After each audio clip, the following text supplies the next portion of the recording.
Hello everyone, this is part 6 of What If Naruto Was a Puppeteer, and I hope you guys enjoy this video and to like, to subscribe, to see more, comment down below.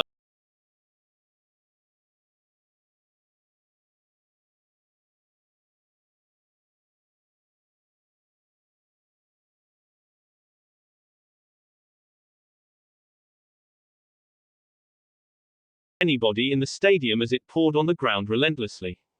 The general atmosphere was an air of excitement and anticipation as everybody eagerly awaited the start of the show they had all come to see.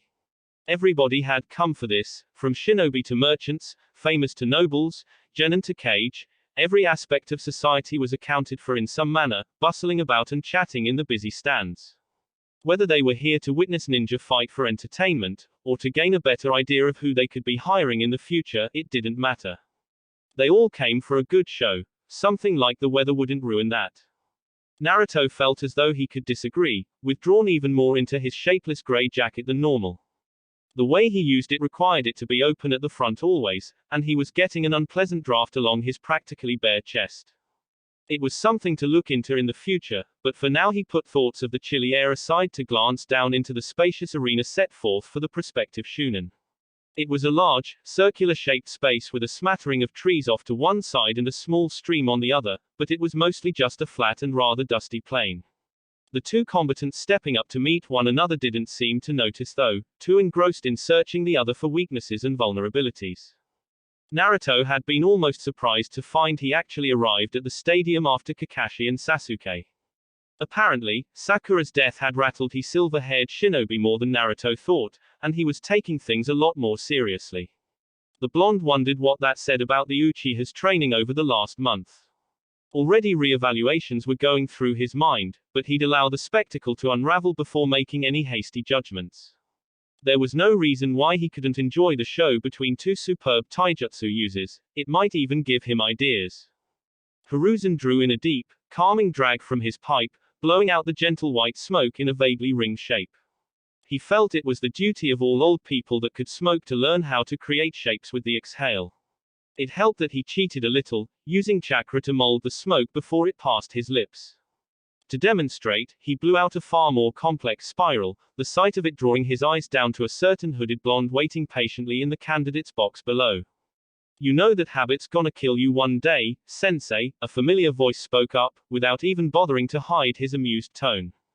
"Ah, Jiraiya, I would be the luckiest shinobi in the world if I were to fall to such a mundane cause," the old cage riposted easily, turning his head slightly to look at his old student leaning against the railing. He knew that the white-haired author's mind wasn't really with his eyes though, there was obviously something else crowding his head. "Anyway, it's Tsunade's job to inform me of all the little things that will inevitably shorten my life." A quiet chuckle passed between both men at the inside joke. As shinobi above 40, they were already long past the average life expectancy for their profession. "Yeah well, I ain't putting on a blonde wig and playing nurse for you sensei," Jiraiya shot back, turning with his usual boisterous grin. "This isn't Ika you know." His usual enthusiasm seemed somehow dampened. "An interesting comparison from you, my boy," Hiruzen noted jovially, placing his pipe back in his mouth out of habit. "So how have you been? I hear you've been back in the village for a while now." Jiraiya nodded absently, already knowing what the underlying question there was. "Well," the old cage urged, prompting Jiraiya to let out a grunt of a sigh.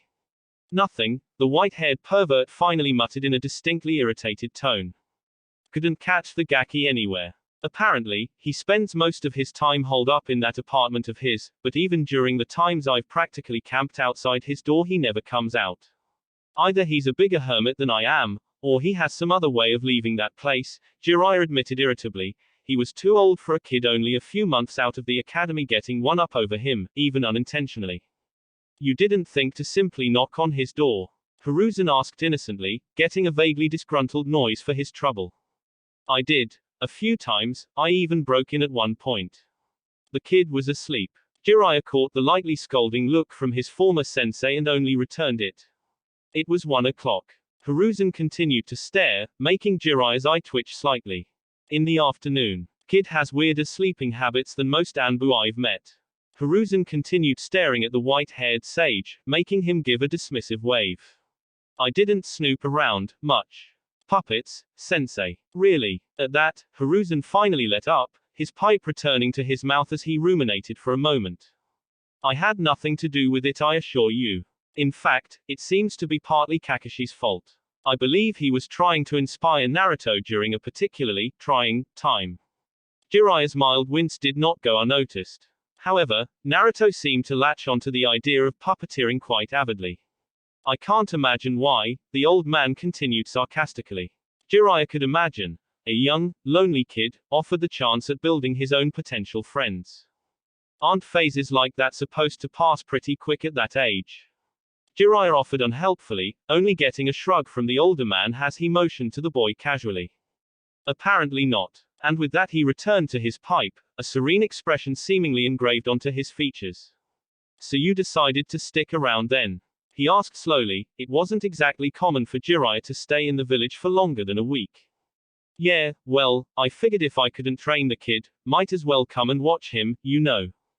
Hiruzen simply nodded, an odd smile crossing his features. Shame, I thought you might have some lingering ideas of protecting me, the elder man replied in perfect deadpan. I was almost touched. He cracked a small smirk when Jiraiya turned to him with his eyebrow raised. Yeah, because you of all people need to be protected, sensei. Jiraiya scoffed in a dismissive manner, turning back to the arena as the Sunagaku delegation finally arrived in the cage box. I'm not as young as I used to be, Jiraiya, Hiruzen whispered to himself, before sticking a practiced smile on his face and turning to the new guests. Ah, Kazekage Dono, it's a pleasure to see you. Sasuke leaned his weight from side to side as he waited down on the arena floor, arms crossed impatiently. Across from him, his opponent wore a disarming grin, practically bouncing on the spot as he too waited for the fight to begin. He looked unassuming, if not garishly dressed, however he had been warned by Kakashi not to underestimate him at any cost. Apparently, anybody able to keep up with Meitogai's insane training regimes was an adversary to watch out for. Sasuke decided to heed the advice and just go all out from the start. He smirked as the proctor began to walk over. Lee wouldn't know what hit him. The arm came down and both boys dashed forward, to the instant, gratifying cheers of the audience. There was only a brief pause as both found their legs connecting with one another, a test of strength taking place that Sasuke was surprised to find he wasn't winning. Then, he swung his leg back, used the momentum to spin around and managed to launch a devastating kick at Lee's unprotected temple. At least he thought it was unprotected. Instead, the boy's arm, like a block of steel, was there to provide a guard. Their eyes met again, Sasuke's narrowing while Lee's shined with determination and excitement. Then, to most of the audience, they vanished, just twin blurs of varying colors clashing back and forth with only the grunts of exertion and the occasional thumps of limbs colliding providing commentary. A few of the older ninja looked on in interest, impressed that Genin could reach these kinds of speeds. They were in for a much greater surprise when Sasuke and Lee separated again, smirk-matching grin as they stared one another down. It is obvious to me that at this level we are too evenly matched, Sasuke-kun. I am thankful that Guy-sensei allowed me this honor before the match. Lee exclaimed exuberantly. Nobody had noticed that at some point during the bout Lee had somehow procured, or perhaps removed, a set of training weights and was holding them out to either side of his body. When he dropped them, even people in the back row of the stadium felt the ground vibrate slightly as improbable craters sundered the ground where they hit. I agree, Sasuke intoned with a smirk, not even seeming bothered by the apparently enormous weight Lee had just shed, his eyes swirling into twin red orbs.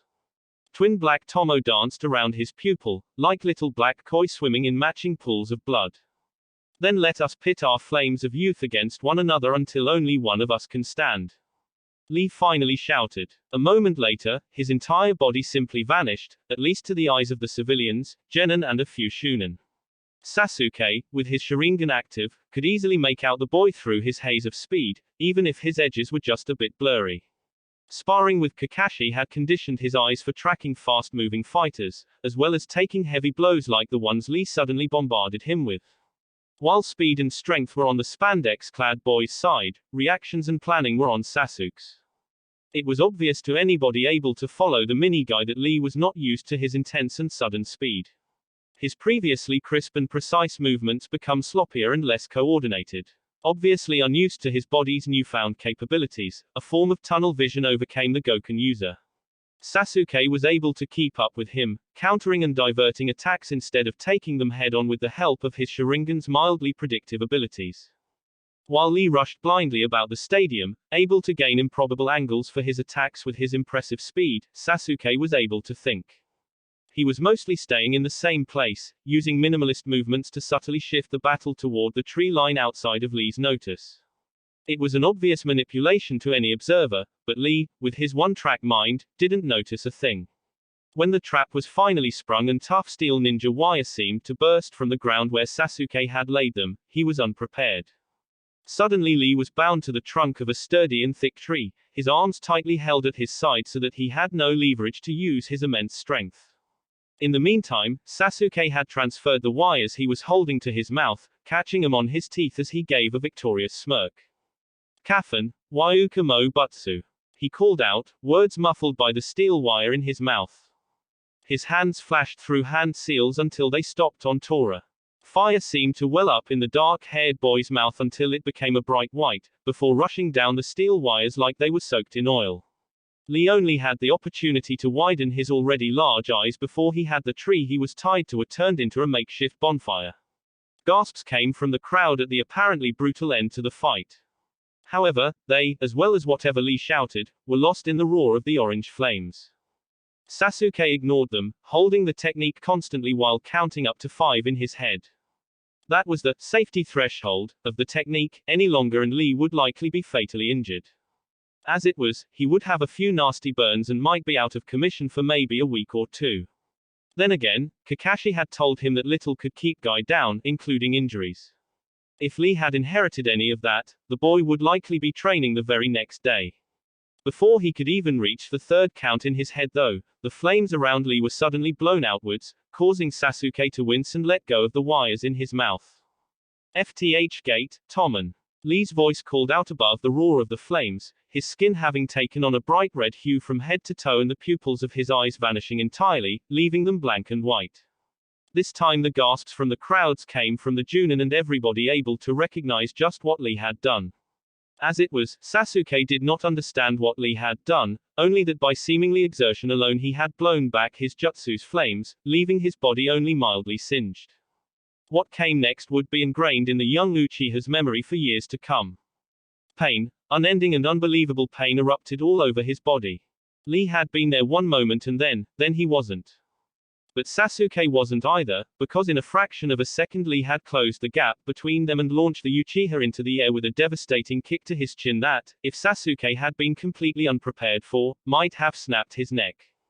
It didn't end there. Oh, how Sasuke wished it could have ended there. No, Lee vanished from the ground again, only phasing back into existence the moment he was above Sasuke again, the boy's Sharingan capturing in excruciating detail as the boy cocked his leg up above him. There was nothing Sasuke could do. Lee's leg came down and once again his world exploded into bright lights and searing pain. This continued for what seemed like minutes but was in truth only around 7 seconds. Sasuke was bounced around in the air by absurdly powerful kicks that created genuine shock waves in the air from the sheer force. Meanwhile Lee seemed intent on creating some sick facsimile of a pinball game with the bruised and battered Uchiha's body. He dashed about, launching of the ground, the walls and even sometimes off Sasuke himself to keep the Sharingan user in the air until he felt the boy had enough. On some unspoken signal Lee skidded to a stop on the arena floor and almost exactly a second later, Sasuke's body hit the ground with a disturbing crunch. All at once the aura of power around Lee's body vanished, his skin regaining its normal tone as his pupils returned. Whatever he had done apparently took a great toll on his body as he seemed shaky on his feet, his legs looking as though they could give out at any moment. It was unfortunate too as at that moment Sasuke's hand shot up, before slamming back down into the ground, his fingers clawing at the dust as he shakily began to push himself up. Lee looked on in horror as slowly, excruciatingly so, Sasuke started to stand. The spandex-clad boy took a step forward to stop him only to find his legs giving out underneath him, bringing him down to a knee. Both genin looked up at the same moment, their eyes meeting to the point where Lee could spot Sasuke's Sharingan fade into his usual black orbs. That was all he got before Sasuke's eyes slid shut and his body finally gave in, slumping to the ground, limp. In the end, Lee's determination and will allowed him to hold on a few moments longer as, not even 5 seconds later, his eyes glazed over and he too collapsed forward. Naruto waited patiently for the deafening roar that had sprung up at the closing of the match to die down. He had to admit that what he had just seen was quite possibly the best display of genin-level taijutsu, if it could even be called that, he might ever see. He was impressed at his teammate for holding out that long against a clearly stronger and faster opponent. He was equally impressed at Lee's sheer ability to overcome the Sharingan with brute force, as well as the boy's determination and the rigorous conditioning his body had obviously undergone. A few moments later and a strange hush overcame the crowds, the next two opponents being waited on to take the field. Neji was already down there, having begun his trek down to the arena floor the moment his Byakugan picked up Lee using the gates. Hinata on the other hand was only just beginning to leave, having watched the first match, enraptured by the determination Lee showed. As she passed by Naruto, still leaning against the railing like some unmoving statue, she didn't expect him to do anything. She was pleasantly surprised then, to feel a hand lightly pat her on the back. Good luck, came the blonde's quiet, but steady encouragement, however small. And that was all Hinata needed. Her previous nerves and jitteriness faded away, a small smile spreading out on her lips as she descended the stairs. Quite the impressive pair of genin you have there, Hokage Dono, the Kazekage started up in his usual gravelly tone. His bored, lidded eyes didn't really convey the hollow sentiment, even as they followed the young Uchiha being carried out of the arena via stretcher. Quite the shame about the Uchiha boy, I was rather hoping to have my Gaara challenged at some point. Now I fear the exams will become quite boring with nobody to oppose him. To his side, the Hokage simply raised a single eyebrow a fraction of an inch, carelessly puffing on his pipe. You show a great deal of confidence in your son, Kazekage Dono, Hiruzen said, equally casual and steady with his tone. However, I believe you may be surprised at just the kind of resistance Konoha can put up against any show of force. The Kazekage briefly glanced across at the old man, his eyes narrowing slightly before returning to where the two Hyuga had taken the field. We shall see, won't we? He offered neutrally, glancing down to the Genin's box where Gaara stood motionlessly, his arms crossed as he glared down at the arena floor. We shall see. I'm surprised you were actually able to make it down the stairs, Hinata-sama, Neji called out scathingly, making sure to put sarcastic emphasis on her suffix. Only she and the proctor could hear him, as he kept his voice down to prevent the crowd listening in. All the while he kept his features neutral and schooled. It would do no good to have outsiders see there was a schism within the Hyuga clan. I am perfectly able to face you, Neji-san. Don't look down on me, Hinata called back, an uncharacteristic hint of steel to her tone that most had never heard before. She too maintained a dignified air about her, unwilling to allow her family to see any cracks in her surface. I have to prove to you, and to my family, that I am able to stand on both feet. You'll see, she called out, more defiantly this time as both Hyuga took their stances, almost identical in their appearance. I do see, Hinata-sama. The older boy called back. I see a weak little girl trying to act strong despite only having hollow ideals to spout. His lips twitched down into a scowl as he saw the slight shock in his cousin's eyes. Don't think I don't know about you so-called plans to reform the Hyuga, to rejoin the houses. He carefully regained control over his features before leveling a withering stare at the girl. It will never happen. Fate has already determined our paths in this world. It is merely our job to walk them. Whether it is with a scowl or with a smile is not up for us to decide, the young Hyuga concluded as he flexed his hands once. Far from the nervous girl he had been expecting to see, he only saw a glint of determination take root within Hinata. I see, Nisan. I may not understand your pain, but I see it. However, over the last month I was taught something very important, that sometimes, words will only go so far. Without even a hand sign, Hinata's Byakugan suddenly activated, giving her resolute stare more impact. I will have to show you my resolve. Before Neji could get another word in edgewise, the proctor finally decided to cut into their conversation, his hand coming down like a blade between them to start the match. A collective breath was held by the crowd as the two Hyuga didn't move a muscle. Both the Dujutsu were activated, staring, searching, waiting. They read their opponent's chakra flow, watched every slight twitch of their muscles, regulated their breathing.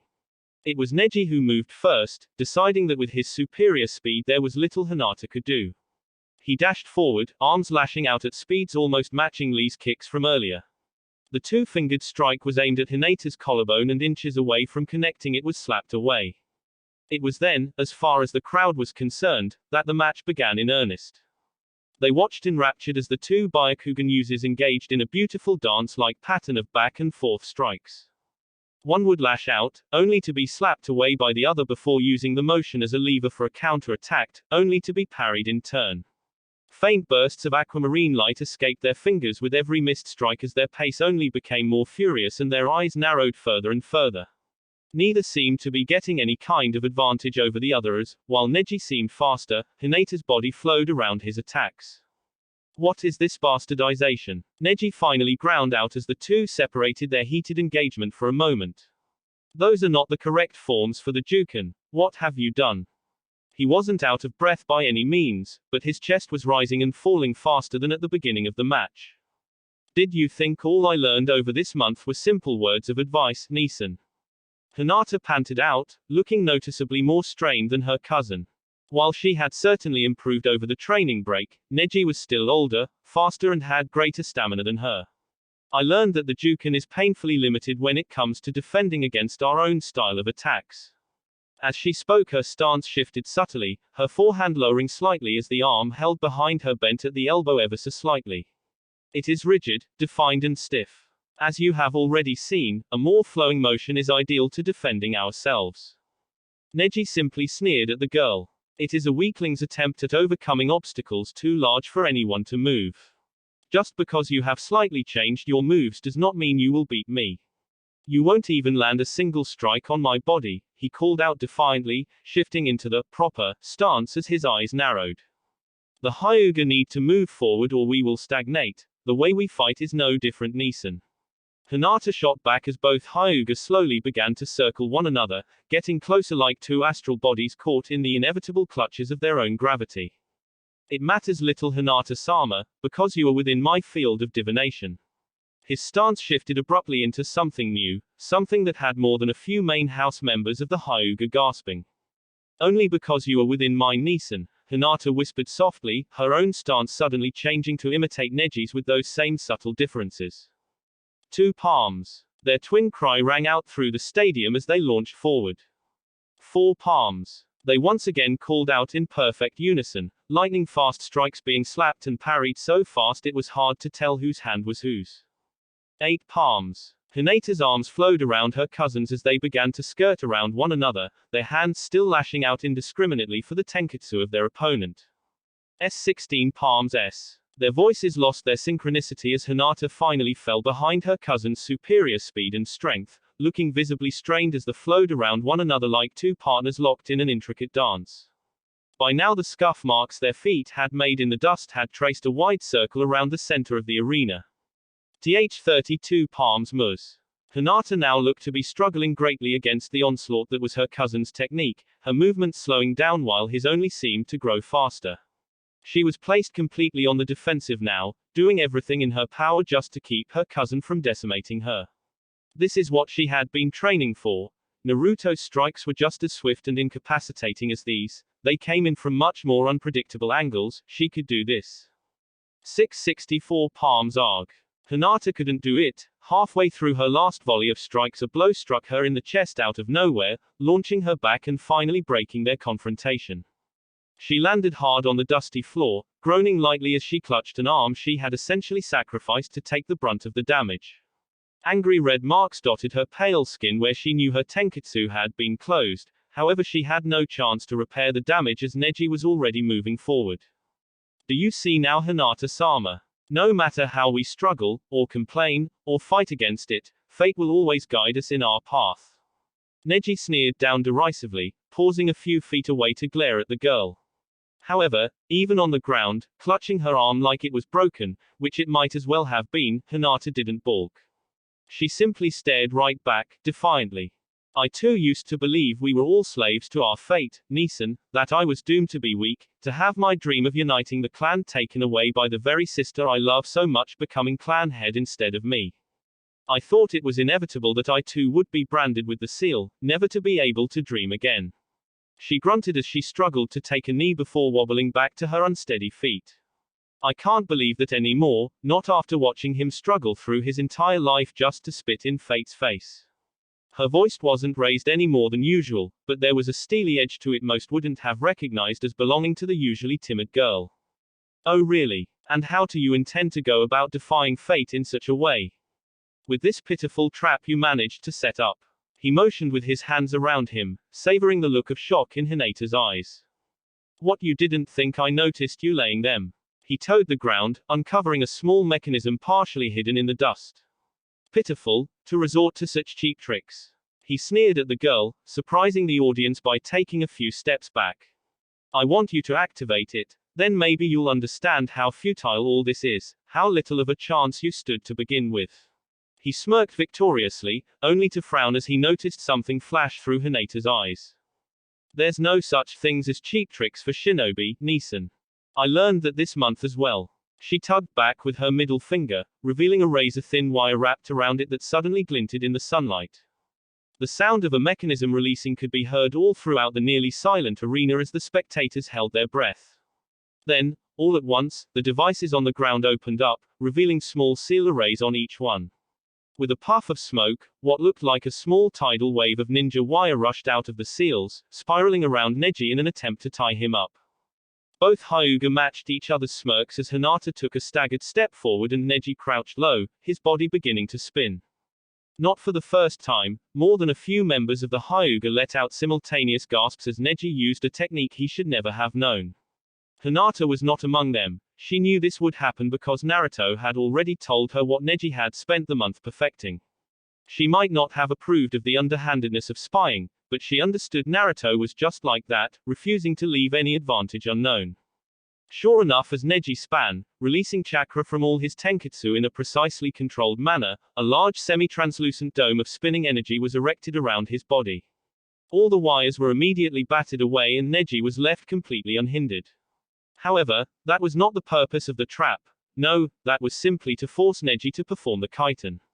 In reality, it was a simple ruse in order to expose what was quite possibly the only weakness Neji had that she could exploit. While it was true Neji was a genius, learning technique from sight that took main branch members years to learn from dedicated teaching, he lacked the knowledge that position brought. The kaitan was such a powerful and versatile technique that only the top Hyuga learned it, perhaps well into their Shunin or Junin careers. That was why the weakness did not affect them as much. They had the necessary experience to compensate. Neji did not. In that single moment where the user began to slow down, the barrier around them lowering, they were vulnerable. The glow faded, the sphere of energy lowered, and Hinata's hand lashed out, aiming right for a spot on Neji's chest. His eyes widened, able to see it all happening as he attempted to bring his hand around to stop it. However, the momentum of his spin had taken him too far. He wouldn't reach her in time and she may very well have gotten the opening she was looking for. But she didn't. For whatever reason, Neji was able to slap away her hand, his eyes narrowed and focused more than he recalled them being for a long time. It was over in moments after that. Hinata had banked on that one opening, and when she didn't get it she was simply unprepared for the counter-attack. 5 quick strikes later and her body slumped bonelessly to the ground. A strange, half-smile tugged at her lips as she looked up at the sky. Neji stood there a moment, panting and blinking as he looked down at the girl, his mind reeling. You hesitated, he finally ground out, even as the crowds around them burst into applause and cheers. Neji didn't hear. The two Hyuga might as well have been in their own little world for all the difference it made. Why? He struggled to ask, his eyes narrowed scathingly as he took a step forward. Hinata didn't move, simply staring up at the sky with that same odd smile. Because I am the Hyuga heiress. As much as I dislike quoting to Sama, I have to start acting like it eventually. This is how I choose to do so. Her smile gained a serene quality as a tear escaped her pale eye, a bit of the pain from Neji's attack showing through as she tilted her head in his direction. You are family, and family shouldn't fight. Her head rolled back so she could look up at the sky. It's too important. She sighed as the proctor began to walk over to call the match only for a scowl to suddenly rip across Neji's face. Don't look down on me like that. Suddenly he was moving, his body acting on some kind of malicious autopilot as his hand shot out, practically glowing with chakra. It struck true before the Puppeteer could do anything to stop it, lashing out right at Hinata's heart. The crowd was silenced by that entrancing arc of crimson that flew through the air from Hinata's mouth. Her eyes went wide as pain lanced through her body, the sound of blood rushing through her ears nearly deafening. To the young heiress it was the oddest thing, that slow, melancholic beat she was hearing only seemed to slow, like the final parting notes of a slow melody. 2,347. That was the number of people sitting in the stands of the Konoha arena that day. It was also the number of people that watched, transfixed, as an arc of blood flew through the air from the mouth of the Hyuga clan heir. It was the number of people who watched, unable to look away, as Hyuga Neji, cousin to said clan heir, attempted to brutally murder Hyuga Hinata. Attempted. Almost immediately there were 3 Junin down on the arena floor, including the Proctor, all of them holding Neji back before he could follow up with a truly lethal blow. Medics were called, Hinata was carried away and a hushed sigh of relief floated through the collected people in the stands. They had witnessed a good showing and the unexpected outcome had rattled everyone. Team 8 were baying for Neji's blood, various shinobi were trying to work out the motivation and some civilians were trying not to turn green at the sight of somebody nearly dying. The Hyuga clan watched on stoically, their perfect masks betraying nothing even as they seethed in silence. And Naruto. He watched on curiously as a boy tried to kill his cousin, a blonde eyebrow quirking up slightly under the hood. Family had always been a foreign concept to the young puppeteer, and as an outsider to such a paradigm he had a rather unique perspective. Most of the time it was apathetic, others he could only feel mild amusement. This time though, there was the cold detachment he often displayed, yes, but something a little deeper perhaps. Irritation, yes, he felt quite annoyed all of a sudden, his eyes narrowing to reflect that as his grip on the railing of the competitor's box tightened, ever so slightly. He couldn't place why though, Hinata was just a tool, right? She was a chess piece, useful for when she was needed, and slowly that need was dwindling as Naruto gained a better grip on his network and the way it was ran. Soon he would be independent and he would have a steady stream of reliable information that he could handle himself. Hinata was a non-player now. So why was he glaring at Neji as the teen was escorted from the arena? Naruto-kun. Hinata started up quietly during one of their breaks between training. The aforementioned blonde looked up with half-lidded eyes, a small flask of water in his hand as he glanced around at the blue-haired girl. Yeah, he mumbled, voice muffled slightly by the flask in his mouth. Kane rested a few feet away, leaning up against a tree with its leg pulled up against its chest. A casual observer might have mistaken it for a girl just taking a nap out in a peaceful clearing with some friends. Hinata remained ambivalent to the puppet, still rather creeped out by its appearance and its likeness to a human, but at the same time touched that this was the puppet Naruto was using to help her. Kane was helping her to become stronger because Naruto willed it to be so. Why are you helping me? She asked suddenly, her voice still quiet as she stared down at the grass. Her injured, aching body didn't allow her to do much else. Naruto simply blinked. His hood was down revealing his quizzical blue eyes, mildly obscured by messy hair, damp from sweat. They had been out training for the better part of the day. What do you mean? He smiled disarmingly. He could never lower his emotional mask around Hinata as he could never be sure if she had her dojutsu activated. That alone was a lot more tiring than any of the training they did. Naruto could control a puppet for hours on end without feeling too much strain. Well, Hinata's fingers came up in front of her in a way Naruto recognized as her withdrawing in on herself, tapping together nervously. Hinata, you did me a real favor by helping me with this project, even though you didn't have to. I'm returning the favor. That's what friends do, right? The blonde wasn't even sure where the words came from, they just flowed out. It was harmless, right?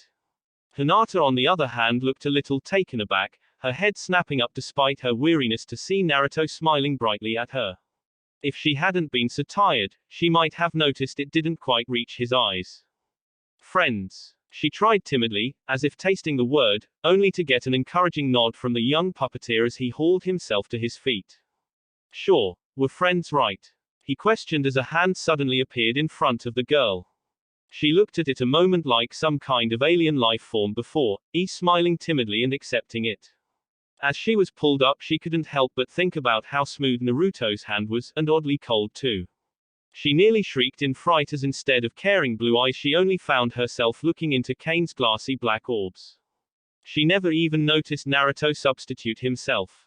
Never let your guard down, Hinata. Naruto called out from some unidentifiable place, his laughter echoing in time with Hinata's yelps as more paralyzing toxin was injected into her system. He frowned as the random memory floated to the surface of his consciousness. It was all just acting, wasn't it? Simple application of social trends he had witnessed and reenacted to get a desired result. Words like friendship were little more than labels used to describe a mutually beneficial relationship. Could he have, at some point in his pretense, allowed actual feelings to come into play? It was very un-shinobi-like of him if that was true. As he puzzled this all out in his head, he barely noticed that the arena below him had been cleared out. Oi, faker. He was snapped from his introspection by a familiar voice, another source of irritation inhabiting his thoughts this last month. We're up, Gaki, time to let me show you how real puppeteering works. Kankuro wore a smirk as he hopped the railing down into the arena. Naruto narrowed his eyes but didn't rise to the taunt. Clearly, he had been a bit too emotionally invested as of late. He intended to squash that now. He decided to use the stairs, walking at a sedate pace that was sure to make his opponent wait a while. As he passed by the red-headed boy that had been less than patiently waiting for his own match to begin, Naruto couldn't help the shiver that ran the length of his spine. Ino had not turned up yet, likely still reeling from what had happened in the preliminaries. If she was smart, she wouldn't show up at all. Unfortunately, that also meant that if he won this match, Gaara would be his next opponent. Genuine fear, like icy fingers gripping his heart, worked its way into his system. Still, with every step he took, it was slowly replaced by an anxious kind of excitement. Nothing said he couldn't have a bit of fun with all this, the thrill only made it more exhilarating. Well, that was certainly an interesting development, wouldn't you say, Hokage Dono? The Kazekage drawled in his usual bored manner, his eyes increasingly listless as time went on. Hiruzen bit back a snide retort, suppressing his frown to school himself emotionally, donning an impeccably neutral mask worthy of the best actors. He contemplated a puff on his pipe, but it wouldn't be professional to outright avoid the issue like that.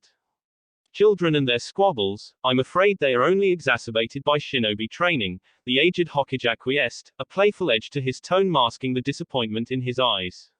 He could almost feel the frustration and deep-seated hatred in Neji. That whole sordid affair with Kumo and the Hyuga likely scarred him irrevocably.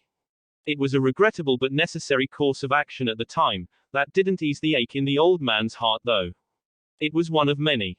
Quite unusual for the usually rather proper and disciplined Hyuga to allow such arguments into the open, ne. The younger Kage shot back, his tone adequate, expressing his lack of interest in the topic and that he was only humoring the conversation. Indeed, although that you find concern in it is an admirable trait, Kazekage Dono. Your village is lucky to have such a caring and compassionate leader, Hiruzen shot back, a fabricated smile on his face that made the Kazekage's eyes narrow behind the simple veil he wore. Quite, the younger man concluded, turning his gaze toward the stadium where Kankuro stood waiting, impatiently tapping his foot. So, my son is finally up then. I feel this should prove to be an interesting match, don't you agree, Hokage Dono? Hiruzen simply smiled mysteriously with his pipe, that had appeared from nowhere, comfortably resting in his mouth. Ah yes, we are privileged to see two similar arts, Hiruzen admittedly light-heartedly, going along with the Kazekage's shift in conversation. One with a lauded history, and another just beginning to develop and grow, wielded by two similarly skilled opponents. I'd almost go as far as to say this is a historic moment. The other Kage seemed less than amused. You speak as if the two fighters are equal, the Kazekage argued placidly, emotion failing to reach his otherwise charged words. You don't really believe that a young upstart would be able to capture even a fraction of the skill and poise a real puppeteer possesses. Our Puppeteer Corp have the experience and battle testing of many generations. Your own genin has only what he managed to cobble together from tattered second-hand accounts. Again though, Hiruzen simply gave a mysterious smile. The man certainly knew how to play his role. Maybe you are correct, sometimes experience really does trump natural talent, Hiruzen agreed in a pleasant tone, not missing how the Kazekage's eyes narrowed slightly. In fact, I think that would often be the case. However, Naruto is a particularly exceptional shinobi, as I am sure you are soon to find out. He managed to get the last word in as the aforementioned blonde chose that moment to walk out onto the field, much to the mixed reaction of the crowd. The Kazekage sat back in his seat, eyes narrowed as he accepted defeat this time, thoughts brewing silently in his mind. Naruto found a small hint of satisfaction in the annoyed expression on Kankuro's face. It was petty and childish, but he had been quite stressed over the last month with training and putting up with Hinata. There was also the fact he spent a lot of time gathering information on his competitors, which included, but was not limited to, breaking into the Hyuga compound. That was not an easy task, by any stretch of the imagination. So for once he just allowed himself to enjoy that little moment as he stepped up to the center of the arena. So, are you ready to get a lesson on actual puppeteering? Kankuro sneered, hands twitching ever so slightly despite his attempts to hide it by crossing his arms. Naruto simply blinked, having been looking absently into the crowd, before turning back to Kankuro like he had only just noticed the boy's presence. Huh. Did you say something? He intoned blandly. Somewhere in the crowd, Kakashi felt a hint of pride swell in his chest. Sorry, I thought you were talking to the 7-year-old me. He would have been itching to learn. He smiled easily, placing his goggles on his eyes and stretching his neck a little. This is the 13-year-old Naruto. He's already learned it all, and is going to use that knowledge to kick your ass, by proxy, of course, he added as an afterthought, making Kankuro seethe quietly. For a puppeteer, he really didn't have a great grip on his emotions. Maybe they taught that later in Suna. Then again, that Gaara kid had a pretty good hang of it. You'll be talking out the other side of your mouth when this is over, kid, Kankuro growled, his hand moving toward the scroll hanging from his belt.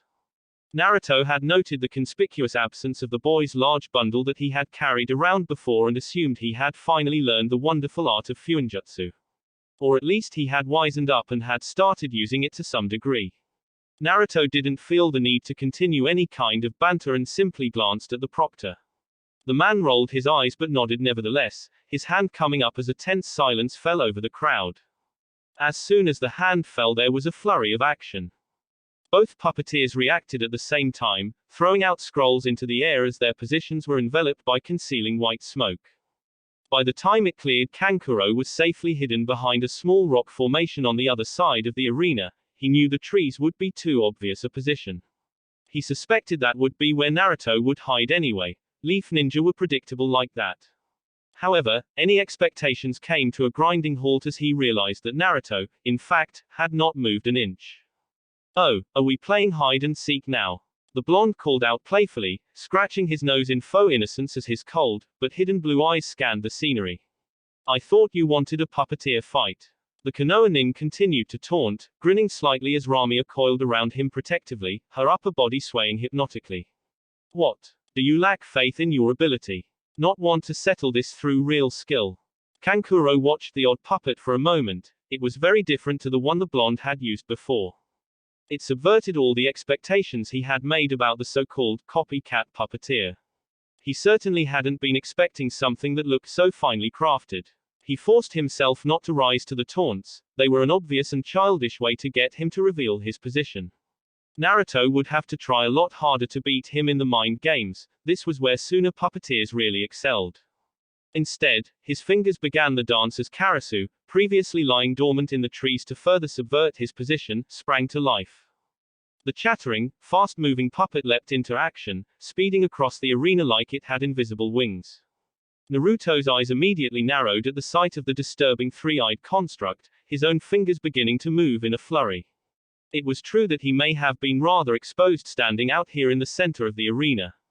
However, with Ramia coiled around him protectively, her bulk between him and any danger, he couldn't have felt any safer. He proved this when Karasu moved into attack, two of its forearms suddenly opening up and firing widespread volleys of senbon. Naruto scoffed at the rudimentary attack, Ramia easily interjecting herself between the weapons and the puppeteer. The snake-like puppet quickly batted away any of the weapons that would have come close to hurting Naruto. He surreptitiously gave them a second glance, just to make sure they didn't have any ulterior tricks. Once he was sure the attack was as basic as it looked, he smirked, his fingers twitching for the counterattack. Ramia swung around, sections in her torso opening up as they returned the attack with interest, a small stream of kunai erupting from her hollow body. Naruto had restocked her during the break, replacing her more up-to-date Senbon launchers with her old ones that used kunai. He figured that since he'd be fighting puppets and not humans, he'd need something a little more heavy-hitting. He was still working on making the two systems a little more interchangeable. Karasu proved quite maneuverable though, instantly backing off once its strafing run was finished. The puppeteer in the shadows was still caught off guard as kunai, seemingly at random within the volleys, began to explode without any rhyme or reason. Some weren't even close to hitting Karasu when they blew up. The reason became clear though when a spinning, white-hot piece of shrapnel embedded in the rock he was hiding behind. The explosive kunai was scattering the rest of the weapons while they were mid-flight, making them cover a greater area. Despite the situation, Kankuro couldn't fight down a small grin. Alright, so he's got some tricks, he isn't the only one. The Sunanin's hands moved in a flurry as Karasu swooped in the air, diving back down at Naruto's position. Instead of weaponry though, the three-eyed puppet's mouth opened wide, a tube sliding out and shooting out a small wrapped ball with a quiet thwip. Ramia tried to bat the offending projectile away with her tail, but upon contact it simply exploded into a noxious purple mist, spreading out and quickly engulfing the blonde. Kankuro grinned, already feeling self-assured of his victory. There was a large enough dose of toxins in that cloud to drop a Junin. Hey, trying to fight a puppeteer with poisons, you my friend, ironically, are thinking too much like a puppeteer, Naruto called out, his voice slightly muffled. It was revealed why when the dense cloud cleared and Naruto could be seen with a piece of cloth wrapped around his mouth.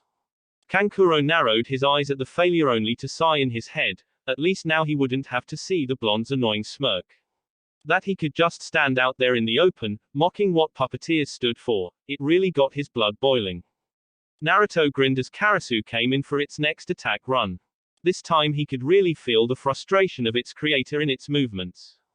Foregoing range, Karasu instead began sprouting improbably large blades from a few joints, turning into a whirring buzzsaw of death as it zipped through the air. What followed was a difficult-to-see display of what could only be called puppet taijutsu. Karasu was obviously faster and more agile than the ground-based Ramia, however where she lacked in speed, she made up for in durability. Her tail alone was lined with a lightweight alloy to increase her already thick skin. Naruto didn't want a repeat of the Forest of Death. Sparks flew through the air as Ramia curled around Naruto's body, deflecting attacks with both her tail and the prehensile cables in her fingers. A confusing mishmash of metal and wood flew in dangerous flurries around the teen's form. All the while he stood calmly at the center of it all, fingers moving deftly beneath his long sleeves, away from Kankuro's prying eyes. They seemed to be in a perfect stalemate. Karasu had the agility and flight to attack from improbable angles faster than Ramia should have been able to react. However, she was only defending a small area around Naruto and therefore required less space to maneuver it. It was only after around 3 minutes of this back and forth, with no clear winner in sight, that Naruto finally showed a little irritation. He came out here to prove that his puppeteering was at least on par with that of Suna's, however victory from attrition simply sounded hollow at this point. His fingers twitched in a slightly different way and this time it was Ramia's head that shot forward at Karasu. Before Kankuro could even blink, 2 of his puppet's arms were suddenly sealed up in some kind of thick, clear substance that apparently dried very quickly. I was saving that for your brother. Now the surprise is gone, Naruto lamented tonelessly, his face not really betraying the annoyance his words would suggest as Kankuro had his puppet retreat back into the woods. The Suna puppeteer made his puppet do a long loop around the outside of the arena where Naruto wouldn't be able to see it before bringing it back to his position. The blonde smirked when he realized what the kabuki-dressed boy was attempting, using the opportunity to check Ramia over briefly only to find any damage was superficial at best. I wouldn't bother trying to remove that, it's an adhesive derived from the same resin I used to strengthen my puppet's skin. It was damn near impossible to remove under good circumstances, as Naruto had painfully found out when testing it. It only stayed liquid under very specific conditions and once it came into contact with air it swiftly congealed from a slimy liquid into a tough, semi-translucent glue. It excelled at clogging up joints and generally being a hindrance to whatever it touched. Installing the mechanism into Rami had been a pain, but oh so worth it. Originally he had intended to use it to lock up Gaara's sand into more manageable clumps so the boy wouldn't have as great a versatility with it. His only solace was the fact the boy seemed somewhat insane. maybe he wouldn't plan ahead for this. It didn't concern the blonde too much, and it couldn't, because at that moment Kankuro decided to press his attack again, obviously hoping to catch him off guard. The Sunanin thought it had worked too, relishing in the blonde's look of shock as Karasu, now missing the two clogged-up limbs entirely, beelined straight for his blind side. Ramiya's body was on Naruto's other side and Kankuro had already seen how fast the snake-like puppet reacted. It wouldn't be able to do a thing. However, just as the large spear-like weapon that had emerged from Karasu's mouth was about to strike the blonde in the leg, Naruto smirked. Karasu struck home, but there was no wet squelch, no look of pain or even irritation on the other puppeteer's face, just that smug look of satisfaction. In a puff of smoke, Kankuro realized his mistake. Instead of Naruto standing there with a spike through his leg, Ramiya instead had taken the blow. He should have realized Naruto was standing so close to his puppet for a reason. It allowed the blonde to make a substitution so fast it would be almost impossible to detect. Even a Hyuga likely would have realized too late. How often had Naruto had to practice it to get it to such a point? In any case, Karasu was now trapped. Ramiya's hand swiftly gripped the weapon as her feminine face leaned down into Karasu's three-eyed one. Kankuro dislodged the weapon from his puppet's main body just as the first wad of fast-drying adhesive was released. It was too late though, it struck Karasu right in the torso and immediately locked up one of its remaining arms. Before it could even get a few feet back, another shot was launched and he lost control over one of Karasu's legs, leaving him just the head to work with. However, it appeared Naruto wasn't going to let the advantage drop, Ramiya unfurling from his body for the first time in the match to chase after the now slowed Suna puppet. Finally, came Kankuro's thought as a smirk was at last allowed to dance on his lips. This was what he had been waiting for, and Naruto couldn't have looked less prepared. The ground behind the blonde suddenly shifted aside, revealing a second puppet, similar to Kankuro's first save for its more rotund body and snout-like face. Naruto only had time to widen his eyes in shock before he was encapsulated within this new puppet's round, barrel-shaped torso. The locks slid shut with a conclusive thud and a dead silence settled over the stadium. Kankuro wasn't done, his fingers twitched and Karasu, or at least the parts he still controlled of his puppet, disassembled.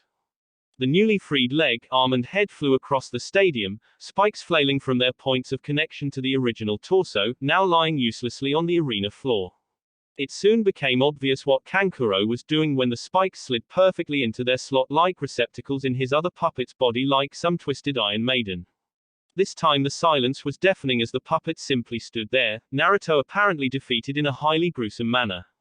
"Ha! You were no match for both Karasu and Kurori," Kankuro called out, breathing a little heavier from the exertion controlling two puppets put on his body. "This is what it means to be a real puppeteer, you faker, controlling not just one dinky puppet, but having an army at your fingertips." He smirked broadly, waiting for the match to be called. That really should have been his first clue. His second clue was the fact that Ramiya had never fallen to the ground in a slump as she should have. The third and final clue was the distinct lack of blood that should have been leaking from Kurori's body. I think I'll keep that in mind. Thanks. Kankuro froze at that voice, the voice that should have been halfway across the arena and crying out in pain, not casually striking up conversation behind him. He turned and sure enough Naruto was sitting up on one of the rock formation, a long wooden skewer hanging from his mouth as he casually leaned back on one hand, one leg crossed over the other. "I hope you don't mind the dango, I sleep kind of irregularly and I missed breakfast this morning," the blonde continued before spitting out the skewer and smiling. Kankuro's brain only froze for a moment before he brought his hands around, already twitching into a maelstrom in an attempt to get his puppets back over to where they could be useful. He felt the presence behind him too late, turning only to look straight into the beautiful face of a second of Naruto's puppets.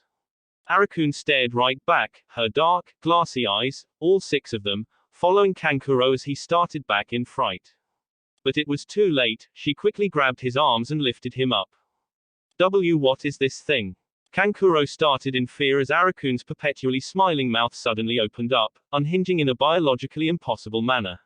Acid dripped lightly from the corner of her mouth, hissing where it met the rocks beneath them and leaving small, bubbling indentations in the ground. "Oh Arakun. Don't worry about her, she has a very gentle touch." Kankuro's fingers had gone slack from a mixture of fear and the fact Naruto's cider-like puppet was gripping his arms rather tightly, cutting off the blood supply to his hands. The Sunanin struggled fruitlessly, his legs having already been lifted off the ground as his face was brought closer to Arakun's. He had never been more terrified than was right now, which he never thought could happen considering who his brother was. You know, Naruto continued, looking thoughtfully down at his hands as they danced gracefully, causing Ramia to slither over to their position, taking up Sentinel next to Naruto as they talked in case Kankuro had some last-minute tricks. You shouldn't be so quick to judge just who is able to control multiple puppets and who can't. The blonde smirked as the pinky on his right hand twitched, causing Kurori to do likewise across the field. Suddenly its barrel-like body was cracked open, a pale wooden hand emerging from its depths as a roughly human-sized mannequin pulled itself out. Last I checked, 3 was more than 2, Naruto quipped happily as his smirk grew. Now, go to sleep. Kankuro was suddenly pulled forward, his head and shoulders disappearing within Arakun's mouth in one sickening gulp. The rest of his body quickly followed, much to the mutual disgust of many of the spectators in the crowds. Kakashi for one wasn't sure whether to be happy his student won, or to be mildly disturbed in the way he had done it. Likewise the proctor wasn't sure what to do. Hell, he wasn't even sure if Naruto had just killed his opponent or not. Well, Naruto asked, looking over at the brown-haired man whose senbon had nearly fallen from his mouth. It seemed to shock him back into gear as he nodded, coughing into his hand sheepishly. Alright, winner of the third match, Uzumaki Naruto. The man quickly announced. It took a few seconds for the applause to really catch hold of the audience though. Once Naruto had Arakun, regurgitate, Kankuro back up, they realized the Sunanin was, in fact, not dead, and the clapping picked up, especially from the foreign visitors. Kankuro simply lay there, dazed from being both eaten and immersed in a gaseous paralytic toxin for a minute or two. It hadn't been long enough to have any really adverse effect though, and wore off after a few terrifying seconds of being unable to move. Even when he felt feeling return to his fingertips, he didn't bother to move, simply staring up at the sky with wide eyes as Naruto looked on curiously. How? He finally managed, only to cringe when he realized he had the taste of the poison in his mouth. He had been breathing it for a few minutes after all, and it wasn't pleasant. You were out, thought, it happens all the time, deal with it. Naruto shot back disinterestedly. He had done his part and won, there was nothing left for him to think on in his opinion. Tsunagaku was going to be very annoyed, yes, did it concern him? Not really. You controlled 3 puppets at the same time. Kankuro murmured, and he had every right to be shocked. Naruto was a year younger than him at least, and yet he was already more advanced than the Sunanin at his own art, at least by their standards. In Tsunagaku your skill as a puppeteer was measured by the number of puppets you could control, as well as the individual puppet's complexity.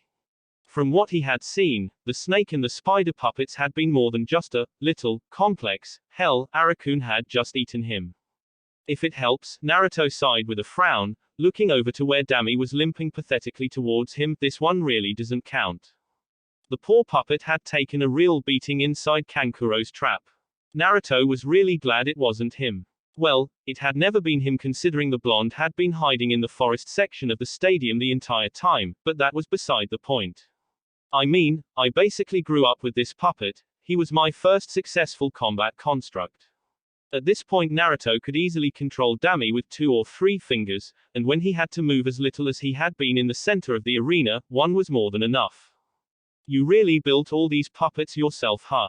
Kankuro mumbled as he tried to haul himself to his feet only to stumble on weakened, jelly-like limbs and flop back down embarrassingly.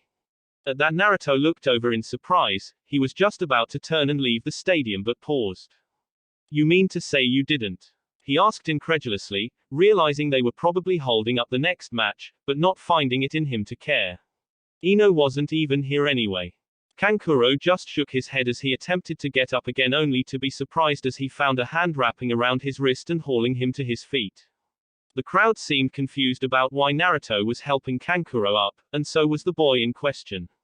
Well, I assembled them, Kankuro confessed, his eyes blinking rapidly as he tried to regain his balance on his own. But they're both standard puppets built by Sasori. They're the type of puppets everyone in the puppet corps start out with at first. Naruto's eyebrows nearly shot into his hairline though at the snippet of information, The puppets Kankuro had been using were created by Sasuke himself. A moment later he began to laugh, just genuinely laugh right there and then in the middle of the arena. Well then, he started, wiping an imaginary tear from his eye despite wearing goggles. There's your problem. Kankuro looked at the blonde in confusion as he continued. How do you expect to win with a puppet you don't even know? I understand everything about my puppets because I designed them, I built them and I was the one that breathed life into them.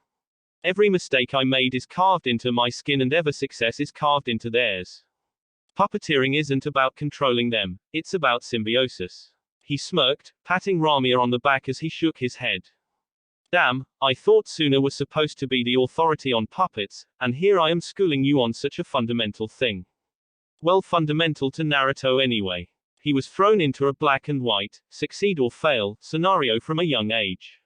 He either had to understand these things and incorporate them into his works, or he simply wouldn't be where he was standing today. His puppets were battle-tested and they constantly evolved with every new scenario. As much as Naruto changed them to suit the situation, he had to change just as much with them, more, even. He turned to leave on that note, shaking his head incredulously on his way out. He had walked into that match, hoping he'd be able to measure his skill against that of a real puppeteer from Suna. He walked out realizing that he had been going about it wrong. Just because Suna were first, did not mean they were right. He did things his way and he would continue to do so. His own acknowledgement had been good enough for him as a kid, it was good enough now. Thank you. He paused, mid-step, as Kankuro called out to him suddenly, but he didn't turn. It's been a while since I've had a fight with a puppeteer my age, the Suna nin finished, his voice sounding a little conflicted with the statement. Naruto walked out feeling a lot more conflicted than Kankuro sounded. The boy had just accepted him as a real puppeteer. What did that mean? Well, that was certainly an interesting development, wouldn't you say, Kazekage Dono? Hiruzen piped up, mirth in his voice as he parroted the man's words from earlier right back to him. The Kazekage simply seethed in his chair, fingers gripping a little too tightly on the armrests. Quite, he ground out through clenched teeth, watching with beady black eyes as Gaara made his way out onto the arena floor, his opponent nowhere in sight. So are we ready to give up the pretense now, Orochimaru? The Sandaime offered up as though he were talking about nothing more interesting than the weather. The Kazekage started in his seat for only a moment before glaring in the old man's direction, the guards around the pair suddenly tensing, Jiraiya included. Well, how long have you known, old man? Came a very different voice from the veiled cage, it was smoother, with an underlying hiss to his tones. Oh please, my wayward student, you are 100 years too early to pull this charade over my eyes, Hiruzen replied, his voice almost a sigh as Orochimaru glanced to a seemingly random spot atop the arena. Well then, I suppose you are right, sensei, if the act is for naught, then I suppose we can begin. That will be it for this video. If you want more, comment down below, like, subscribe. And see you guys later.